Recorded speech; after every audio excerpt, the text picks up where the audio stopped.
بسم اللہ الرحمن الرحیم۔ السلام علیکم ورحمۃ اللہ وبرکاتہ۔ اللہ تعالیٰ کی رحمت سے محروم رہنے والی 5 بدقسمت عورتیں۔ بسم اللہ الرحمن الرحیم۔ 5 عورتیں اللہ تعالیٰ کی رحمت سے محروم رہتی ہیں۔ ان 5 لوگوں سے کبھی بھی یاری نہ لگانا، ان کی صحبت میں نہ بیٹھنا۔ یہ 5 عورتیں، اس میں مرد بھی شامل ہیں، یہ اتنے بدبخت ہیں کہ یہ جس راستے سے آ رہی ہوں وہ راستہ بھی چھوڑ دینا، کیونکہ ان کے اوپر ہر وقت شیطان کا سایہ رہتا ہے۔ یہ وہ بدبخت لوگ ہیں جو ہر وقت، ہر گھڑی، ہر لمحے خدا کی رحمت سے محروم رہتے ہیں، خدا کے غضب کا نشانہ بنے رہتے ہیں۔ حضرت امام جعفر صادق رحمت اللہ علیہ فرماتے ہیں، ان 5 بدبخت لوگوں سے بچنا، اگر یہ 5 لوگ بغیر توبہ کے مر گئے تو مرتے وقت ان کا خاتمہ ایمان پر نہیں ہوگا۔ روح کے نکلتے وقت ان کو بہت زیادہ تکلیف ہوگی۔ قیامت کے دن یہ 5 لوگ بڑی شرمندگی کا سامنا کریں گے، ان کو دردناک عذاب دیا جائے گا۔ پوچھا گیا، حضرت وہ 5 بدبخت لوگ کون کون سے ہیں؟ امام جعفر صادق رحمت اللہ علیہ نے فرمایا، پہلا، قطع رحمی کرنے والا، تعلق توڑنے والا، رشتے ناطے توڑنے والا، اپنے عزیز و اقارب سے، دوستوں سے، بہنوں سے، بھائیوں سے رشتے ناطے توڑنے والے شخص کے اوپر ہر وقت شیطان کا سایہ رہتا ہے۔ یہ انسان ہر وقت شیطان کو خوش کرتا رہتا ہے، رحمان کو ناراض کرتا رہتا ہے۔ یہ وہ شخص ہے جس کے اوپر کبھی بھی خدا تعالی کی رحمت کا قطرہ بھی نہیں پڑتا۔ حضرت عیسیٰ علیہ السلام کے پاس ایک شخص آیا، کہنے لگا، حضرت ہمارے علاقے میں ایک عبادت گزار تھا، میں نے اس کے پاس کچھ سونا امانت کے طور پر رکھ کر خود یمن کی طرف چلا گیا۔ کچھ عرصے بعد جب میں واپس آیا تو وہ شخص مر چکا تھا جس کے پاس میں نے امانت رکھی تھی۔ میں اس کی اولاد کے پاس گیا، اپنی امانت کے متعلق پوچھا۔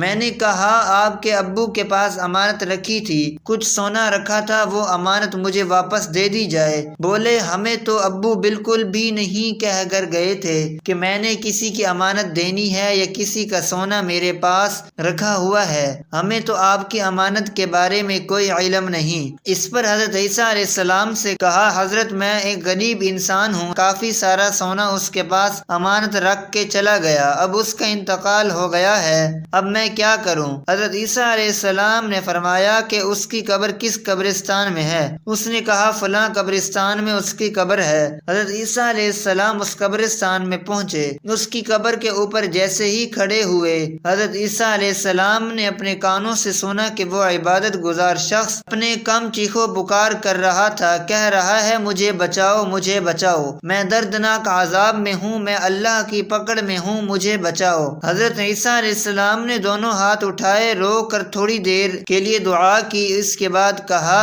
اے قبر کے اندر چیخو پکار کرنے والے، اللہ کے حکم سے کھڑا ہو جا۔ ایک دم قبر پھٹی، اندر سے ایک روتا ہوا، چیختا چلاتا ہوا شخص باہر نکلا۔ حضرت عیسیٰ علیہ السلام نے فرمایا، تو کس حال میں ہے؟ اس نے کہا، نہ پوچھو، میں اس وقت بہت بڑے عذاب میں مبتلا ہوں، فرشتوں کی مار پیٹ میں ہوں۔ ساتھ والے شخص نے کہا، میری امانت کہاں ہے؟ اس نے کہا، فلاں جگہ مٹی کے اندر دفن ہے، نکال لو۔ حضرت عیسیٰ علیہ السلام نے فرمایا، آخر تجھے کس غلطی کی وجہ سے اتنا بڑا دردناک عذاب دیا جا رہا ہے کہ تیری قبر کے اندر کیڑے ہی کیڑے، بچھو ہی بچھو ہیں، آگ ہی آگ ہے؟ آخر تو دنیا میں کون سا ایسا گناہ کیا کرتا تھا؟ تو نماز بھی تو پڑھتا تھا اور تو عبادت بھی کرتا تھا، پھر بھی تجھے اتنا دردناک عذاب کیوں دیا جا رہا ہے؟ اس نے کہا کہ میں عبادت بھی کرتا تھا، لیکن میری ایک ہی بہن تھی اور وہ بہت ہی غریب تھی، میں مالدار تھا۔ سب سے بڑا گناہ جو میں نے کیا وہ یہ ہے کہ میرے ماں باپ کی وراثت میں سے اپنی بہن کو حصہ نہیں دیا۔ ایک تو ماں باپ کی وراثت سے اسے حصہ نہ ملا، دوسرا میں نے اسے تنے تنہا اکیلا چھوڑ دیا۔ اس کے 4 بچے تھے، ان بچوں کا باپ فوت ہو گیا تھا، میں کھا کے سوتا تھا، میری بہن بھوکی ہی سوتی تھی، وہ اس قدر غریب تھی کہ اپنے بچوں پر حرام کھلانے پر مجبور ہو گئی، پھر بھی اس مجرم پر رحم نہ آیا۔ اس کے بعد اس کے اوپر جو سب سے بڑا میں نے پہاڑ توڑا، اس کے ساتھ رشتہ ناتا بھی میں نے توڑ دیا، ساری زندگی اس سے حال تک نہ پوچھا۔ یہ وہ گناہ ہے جس کی وجہ سے میں یہ صرف عذاب بھگت رہا ہوں۔ ناظرین، کبھی بھول کر بھی اپنے والدین کے ساتھ، بہن بھائیوں کے ساتھ، عزیز و اقارب کے ساتھ رشتہ ناتا ہرگز نہ توڑنا، یہ بہت بڑا گناہ ہے، تمہاری قبر جہنم بن جائے گی۔ اللہ پاک نے فرمایا میں ہر ایک گناہگار کو معاف کر دوں گا، اگر قطع رحمی کرنے والے شخص کو ہرگز معاف نہیں کروں گا۔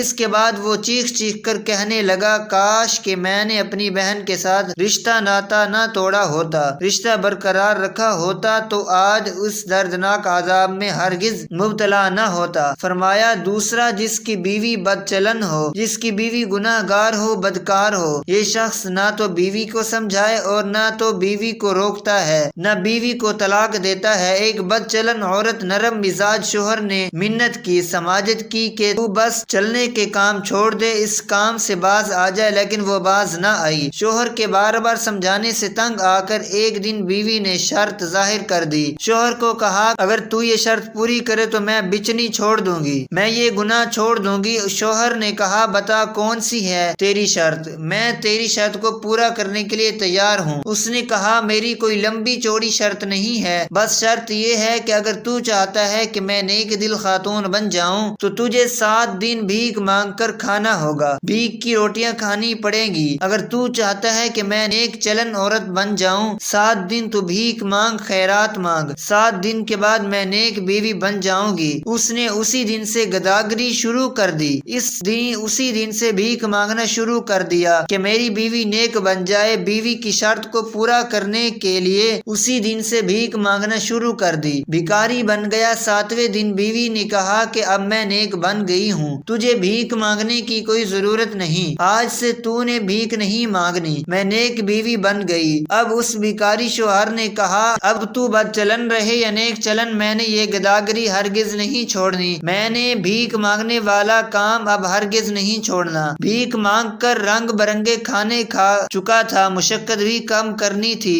محنت بھی کم کرنی پڑی تھی، بس ہاتھ ہی تو پھیلانا ہے۔ پھر بیوی نے کہا جس طرح گداگری کرنا، بھیک مانگنا، خیرات مانگنا تیری رگوں میں رس رچ بس چکا ہے، جیسے تیری آنکھوں میں حیا نہیں رہی، جیسے تو اس کا عادی بن چکا ہے، تو میری بھی یہی کہانی ہے کہ غیر مرد کے ساتھ 2 لمحوں کے لیے محبت بھری باتیں کرنا میں اب نہیں چھوڑ سکتی، کیونکہ میں اب اس کی عادی ہو چکی ہوں۔ تو فرمایا جو شخص اپنی بدکار بیوی کو نہ تو روکتا ہے نہ تو اسے طلاق دیتا ہے، ہمارا یہ وہ بدبخت شخص ہے جو اللہ تعالی کی رحمت سے محروم رہتا ہے۔ فرمایا تیسرا شخص حسد کی آگ میں جلنے والا، چوتھا تکبر کرنے والا۔ نبی کریم صلی اللہ علیہ وآلہ وسلم نے فرمایا ابن آدم کی ہر چیز عمر کے گزرنے پر بوڑھی ہو جاتی ہے مگر 2 چیزیں بوڑھی نہیں ہوتی، ایک حسد، دوسری حرص۔ فرمایا شیطان کو اللہ تعالی ہرگز شیطان نہ بناتا اگر شیطان یہ 3 کام نہ کرتا، نمبر 1 حسد نہ کرتا، نمبر 2 حرص نہ کرتا، نمبر 3 تکبر نہ کرتا۔ حسد،